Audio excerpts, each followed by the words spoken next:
चलो बच्चा, अभी हम स्टार्ट कर रहे हैं एग्जाम्पल नंबर 6, जिसके अंदर इंफॉर्मेशन जो दी हुई है, the angle of depression top and the bottom of 8 metre tall building from the top of multi storage building are 30 and 45। तो बच्चा शांति से पहले एक पॉइंट समझो, यहाँ पे क्या बोला हुआ है।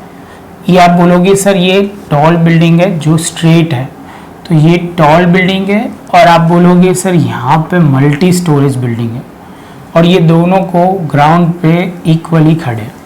पहले तो ये समझ में आना चाहिए। तो आप बोलोगे सर इसको आप लिखना है तो लिख सकते हो, ये मल्टी स्टोरेज है, तो मल्टी, यहाँ तक इतनी इंफॉर्मेशन है, ये मल्टी स्टोरेज बिल्डिंग है और ये टॉल बिल्डिंग है। यहाँ पे और एक इंफॉर्मेशन है, ये टॉल बिल्डिंग 8 मीटर है, तो ये टॉल बिल्डिंग 8 मीटर है, इतना बोला हुआ है। इसके बाद बच्चा हमें एंगल ऑफ डिप्रेशन दिया हुआ है। तो जब भी एंगल ऑफ डिप्रेशन होता है तो आप बोलोगे सर ये हम ऐसे लाइन ड्रॉ करते हैं, वो लाइन ऑफ साइट होता है। इसके बाद बच्चा आप बोलोगे सर यहाँ पे जो एक एंगल बन रहा है, आप बोलोगे सर ये जो एंगल बन रहा है थोड़ा प्रॉपर नहीं है, तो फिर से करना पड़ेगा एक्सेटाइन। तो यहाँ से वो एंगल जो बन रहा है वो है 30, क्योंकि उन्होंने क्या बोला हुआ है, मल्टी स्टोरेज बिल्डिंग के टॉप पे से हम नीचे देख रहे हैं, पहले टॉल बिल्डिंग के टॉप पर वहाँ पे 30 एंगल बन रहा है, और यहाँ से आप बोलोगे सर यहाँ से जो है वो है 45, तो ये 45 है। तो आप बोलोगे सर ये तो हमें समझ में आ गया। अभी बच्चा ध्यान से वो समझना है कि ये जो बिल्डिंग है उसको प्रॉपर तरीके से हमें वो लिखना तो पड़ेगा क्या। तो आप बोलोगे सर हमें वो लिखना पड़ेगा कि ये दूसरे जो एंगल ऑफ डिप्रेशन है उसको हम एंगल ऑफ एलिवेशन में कन्वर्ट कर देंगे। तो वो कैसे, लेकिन उससे पहले एक लाइन पढ़ लेते हैं। Find out the height of multi storage building. तो ये हाइट, मल्टी स्टोरेज बिल्डिंग की हाइट ढूंढनी है। एंड दूसरा क्या बोला है, डिस्टेंस बिटवीन टू बिल्डिंग का डिस्टेंस ढूंढना है। तो बच्चा उन्होंने जो नाम दिए वही हम ले लेते हैं, तो आपको क्या थोड़ा इजी रहे। AC, यहाँ पे BD, D ये भी बनाना पड़ेगा, वो हम समझाते हैं, P एंड यहाँ पे Q। तो बच्चा सबसे पहले मैं थोड़े लाइन जो बोल रहा हूँ वो आपको प्रॉपर समझना पड़ेगा स्टेप बाय स्टेप। तो सबसे पहले आप यहाँ पे लिखोगे PC is a multi storage building. पहले आप वो लिखोगे PC is a multi storage building. दूसरा आप लिखोगे BA 8 मीटर टॉल बिल्डिंग। यहाँ तक क्लियर। अभी दूसरा स्टेज आया, अभी यहाँ पे हमें एंगल ऑफ एलिवेशन, मतलब एंगल ऑफ नीचे के एंगल चाहिए। एंगल ऑफ डिप्रेशन को हमें प्रॉपर तरीके से लिखना पड़ेगा। तो अभी हम ऑल्टरनेटिव इंटीरियर एंगल से वो लॉजिक क्लियर करेंगे। तो आप बोलोगे सर यहाँ पे ऐसे हर बार आप 2 पैरेलल लाइन ड्रॉ करते थे, लेकिन इस बार B में है नहीं जो हम ड्रॉ करेंगे, तो यहाँ से हम ड्रॉ करेंगे तब भी हमारा काम होगा। तो आप बोलोगे सर ये समझ में आया, ये हमने ड्रॉ की है, ये फिगर में एक्चुअली थी नहीं, वो पैरेलल लाइन हमने ड्रॉ की है। तो आप बोलोगे सर देखो ये Q और ये P, ये B और इसको हमने D नाम दे दिया, और ये ट्रांसवर्सल है कौन सी, तो BP। तो आप बोलोगे सर ये जो ट्रांसवर्सल ये जो है वो आप बोलोगे सर यहाँ पे ट्रांसवर्सल जो जा रही है ऐसे है, ये B से, तो हमें ऐसे दिखाना पड़ेगा। तो ये जो एंगल बनेंगे वो कैसे होंगे, तो आप बोलोगे ऑल्टरनेटिव इंटीरियर एंगल। तो आप बोलोगे सर इसका मतलब ये 30 होगा और ये 45। तो ये पहला काम हो गया। जो भी आपने ये बोला वही हमें प्रॉपर लिखना पड़ेगा।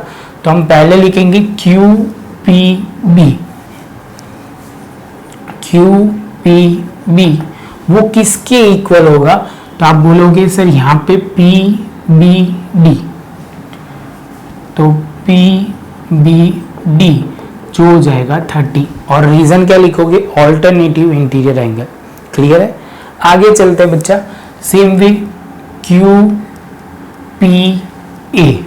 तो आप लिखोगे QPA इज इक्वल टू, आप बोलोगे PAC। तो आप बोलोगे PAC इज इक्वल टू 45। इसमें भी आपको ये लॉजिक क्लियर हो गया। अभी दूसरा बच्चा बहुत इंपॉर्टेंट स्टेप जो ध्यान में रखना है, हमें ये पता है BA जो टॉल बिल्डिंग है उसके पैरेलल हमने एक लाइन ड्रॉ की है, तो आप बोलोगे सर यहाँ से DC, फिर से एक बार बोल रहा हूँ बच्चा, BA इज इक्वल टू, आप बोलोगे DC is equal to 8 metre.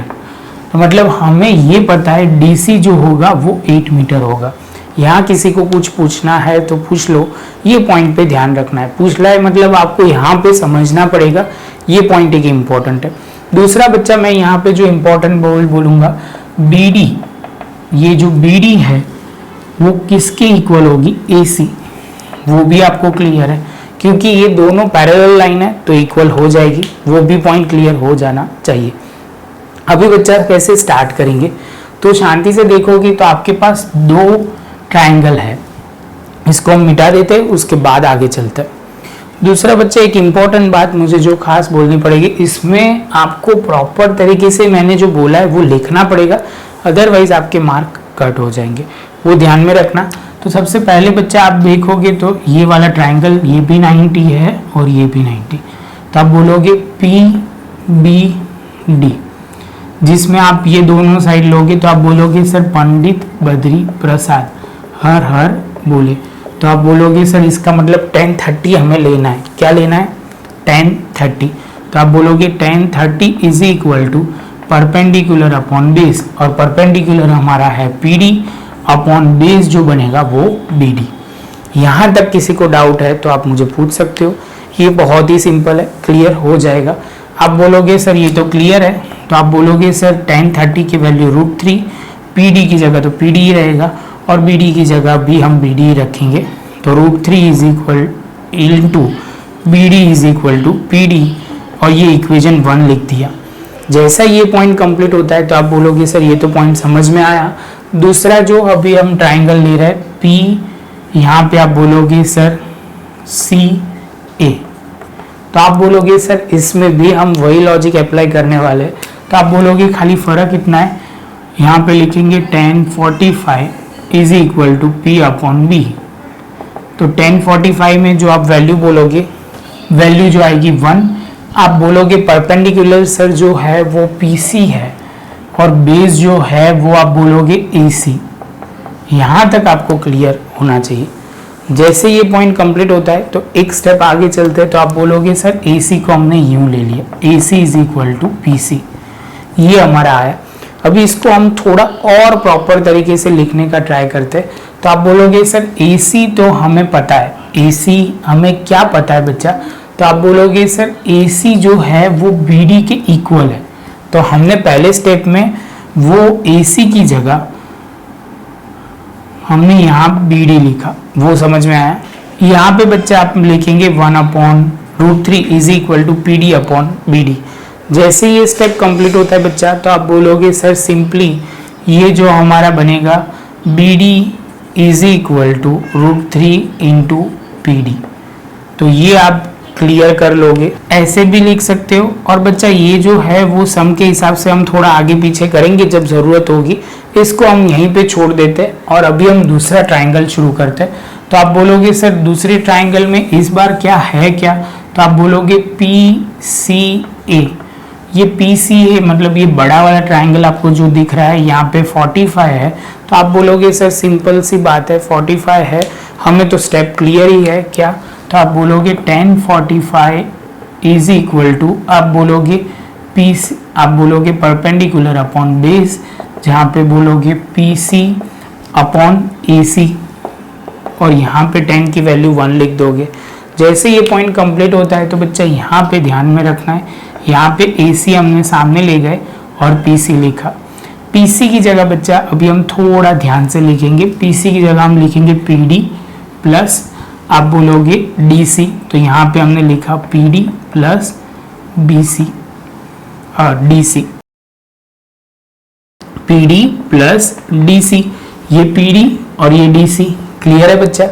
अभी आप बोलोगे सर ये AC की जगह हम कुछ और लिख सकते हैं, तो आप बोलोगे हाँ सर AC की जगह आप BD लिख सकते हो। क्या लिख सकते हो बच्चा, तो आप बोलोगे सर आप लिख सकते हो BD, क्या लिख सकते हो बच्चा, BD। समझना, ये फिर से बोल रहा हूँ, AC की जगह आप कुछ और लिख सकते हो, कि AC की जगह तो आप बोलोगे सर यहाँ पे हमने पहले ही लिखा था AC is equal to BD। Clear, जा सकते हैं हम आगे। तो ये पॉइंट जैसे BD आएगा तो आप बोलोगे फ्रॉम इक्वेशन 1, यहाँ 1 हमने डाल दिया सपोज, तो हम लिख सकते हैं BD की जगह हम क्या लिखेंगे, 3√3 into PD is equal to PD। और आप बोलोगे सर DC की जगह आप लिख दो 8 मीटर, क्योंकि ये DC जो है वो 8 मीटर है। बच्चा यहाँ पे बस वैल्यू ही चेंज करके पुट करनी है, बस वही मेन पॉइंट है, ये कोई टफ सम नहीं है, बहुत इजी है, खाली लॉजिक क्लियर करो।